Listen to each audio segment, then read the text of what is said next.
جس کی خود تسلیم کرتی ہے پی ٹی آئی اور اس کے لوگ کہ انہوں نے کیا، ان کی فیس بک اور ان کا سوشل میڈیا گواہ ہے، آج تک انہیں بھی پوری سزائیں نہیں ہوئی۔ یہ بھی معاملہ اسی طرح کا تھا جس میں توشہ خانہ میں جمع کروانے کی بجائے وہ ہار اپنے پاس رکھا گیا اور اس کی قیمت کروڑوں میں ہے اور اس کو چند روپیوں میں اپنے پاس رکھا گیا۔ اس کی سزا آج ہوئی ہے جو پہلے ہونی چاہیے تھی، اور سزا جو ہے اس میں کمی کی گئی ہے ان کی عمر کی وجہ سے۔ وزیر مملکت داخلہ طلعت چودھری نے کہا کہ بانی پی ٹی آئی اور بشرا بی بی کو سزا قانون کے مطابق ہوئی، توشہ خانہ 2 میں سزا پہلے ہی ہونی چاہیے تھی۔ تحائف بیچنے کی وجہ سے بیرون ممالک بدنامی ہوئی۔ بانی پی ٹی آئی کے کال آف فیل میں تضاد پایا جاتا ہے۔ کسی کو سیاسی کہنے سے آپ بے گناہ نہیں ہو سکتے۔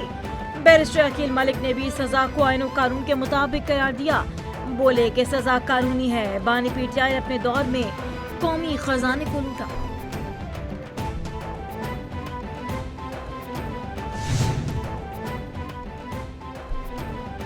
Chairman P T I barrister Gohar کہتے ہیں کہ عدلیہ سے 26ویں ترمیم سے پہلے بھی خوش نہیں تھے، اب بھی نہیں۔ جسٹس جہانگیری کی ڈگری جعلی قرار دی گئی، اب تو وہ وکالت سے بھی گئے۔ سہیل آفریدی کی بھی توشہ خانہ 2 کیس میں عدالتی فیصلے پر تنقید، بولے کہ بانی پی ٹی آئی سے متعلق فیصلہ ناانصافی پر مبنی ہے۔ عدالتیں صرف فیصلے کر رہی ہیں، انصاف نہیں دے رہی۔ محمود اچکزئی نے کہا کہ آئیے ایک دوسرے کو معاف کریں، جمہوریت کی بات کریں۔ سزائیں تو آپ دے رہے ہیں، ملاقات تو فیملی اور قائدین کا حق ہے، آخر وہ تو دیں۔ تحریک تحفظ عین پاکستان کی 2 روزہ قومی کانفرنس کا آغاز، دعوت کے باوجود جے یو آئی اور جماعت اسلامی کانفرنس میں شرکت کے لیے نہ پہنچے۔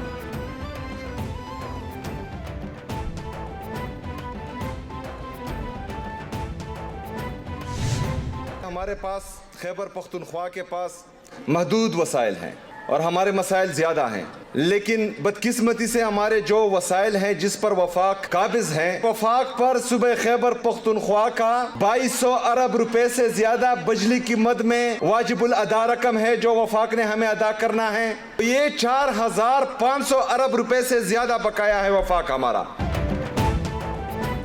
وزیر اعلیٰ سہیل آفریدی کا ایک بار پھر وفاق سے وسائل نہ دینے کا شکوہ، کہا کہ ہمارے وسائل پر قابض وفاق ہے، محدود وسائل میں لامحدود مسائل حل کر رہے ہیں۔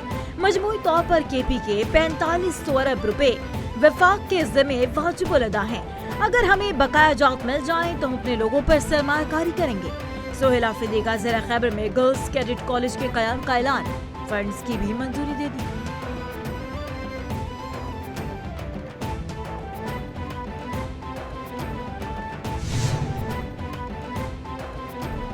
وزیر پنجاب مریم نواز سے جمہوریہ ماریشس کے high commissioner H A mister منسو کی ملاقات۔ مریم نواز نے ماریشس کے سفیر کو خیر مقدم کیا۔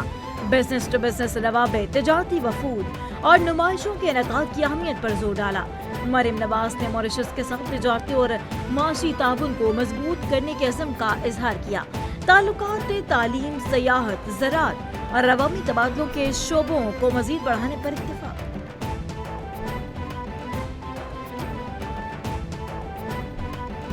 بنگلہ دیش کے نوجوان رہنما عثمان ہادی کی نماز جنازہ ادا کر دی گئی۔ نماز جنازہ میں رقص آمیز مناظر، فضا سوگوار، پارلیمنٹ کے باہر ہزاروں افراد کی جنازے میں شرکت۔ سربراہ ولی حکومت ڈاکٹر یونس نے بھی نماز جنازہ میں شرکت کی۔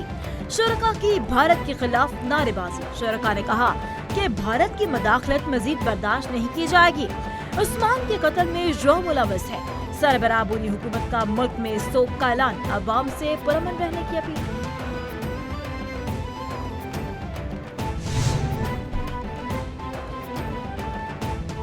خطے میں امن کے دشمن اسرائیل کی مکروہ حرکتیں جاری، اسرائیل ایک بار پھر ایران پر حملے کا منصوبہ بنا لیا۔ امریکی میڈیا کے مطابق اسرائیل کو ایران کے میزائل پروگرام پر تشویش ہے۔ نیتن یاہو صدر ٹرمپ کو ایران پر مشترکہ حملے کی تجویز دیں گے۔ اسرائیلی حکام کے مطابق ایران کا میزائل پروگرام مستقبل میں خطرہ بن سکتا ہے۔ یہ پروگرام اسرائیلی اور امریکی مفادات کے لیے خطرناک ثابت ہو سکتا ہے۔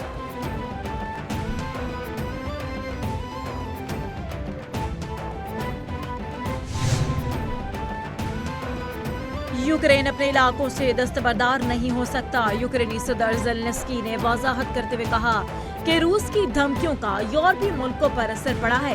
بعض اتحادی یوکرین کو میزائلوں کی فراہمی میں تاخیر کر رہے ہیں۔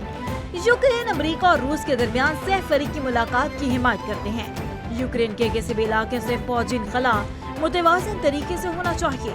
یوکرین اتنی ہی تعداد میں فوجیں پیچھے ہٹائے گا جتنی روس ہٹائے گا۔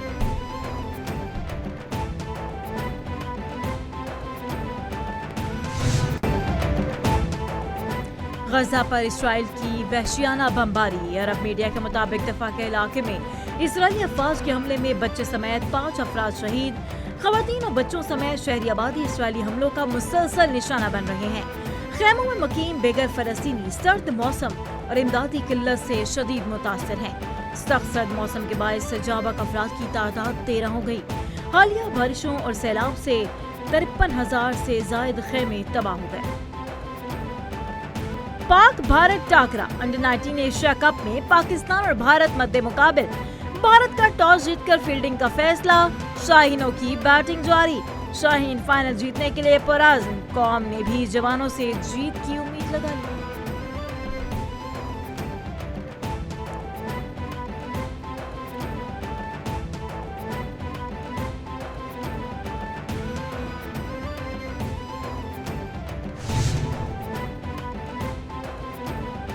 پاکستان میں سردی آتے ہی مہمان پرندوں کی آمد کا سلسلہ جاری۔ مہمان پرندے ہزاروں میل کا سفر طے کر کے پاکستان میں سردیاں گزاریں گے۔ سائبیریا سے آنے والے پرندے سندھ پہنچ گئے۔ سندھ کے ضلع کمبر کی جھیل پر مہمان پرندوں کی آمد۔ سائبیریا سے ہجرت کر کے آنے والے پرندوں نے جھیل کے حسن کو 4 چاند لگا دیے۔ ان پرندوں میں ملاٹ بطخ، اون، فلامنگو، ہنس اور مرغابیاں شامل ہیں۔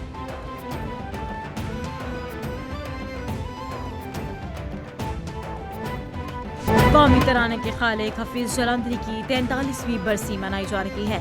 ان کا بڑا کارنامہ مملکت خدادادی پاکستان کا قومی ترانہ تخلیق کرنا ہے۔ حفیظ جلندری کی مشہور کتاب شاہنامہ اسلام قیام پاکستان کے بعد 47 برس کی عمر میں حفیظ جلندری لاہور آ کر بسے اور صدر پاکستان کی چیف ایڈوائزر رائٹر کے ڈائریکٹر بن گئے۔ شعری مجموعوں میں نغمہ رازدار، تلغابہ، شیریں اور سوز و سامان، افسانوں میں ہفتے پیکر اور گیتوں میں پھول مالی شامل ہیں۔ اور معروف غزل گائک بلقیس خانم کی 3ری برسی۔ بلقیس خانم نے درجنوں گیتوں غزلوں میں سر بکھیرے۔ انوکھا لاٹلا، کھیلن کو مانگے، چاندرے اور کچھ دن تو بسو میری آنکھوں میں جیسے گیت بلقیس خانم کی پہچان رہے۔ انہوں نے اپنی گلوکاری کیریئر کا آغاز 1964 میں لاہور سے کیا۔ ریڈیو میں ان کا پہلا گانا ناصر کاظمی کی غزل تھی، تیری زلفوں کے بکھرنے کا سبب ہے کوئی۔ معروف گلوکارہ کا 21 دسمبر 2022 کو انتقال ہوا تھا۔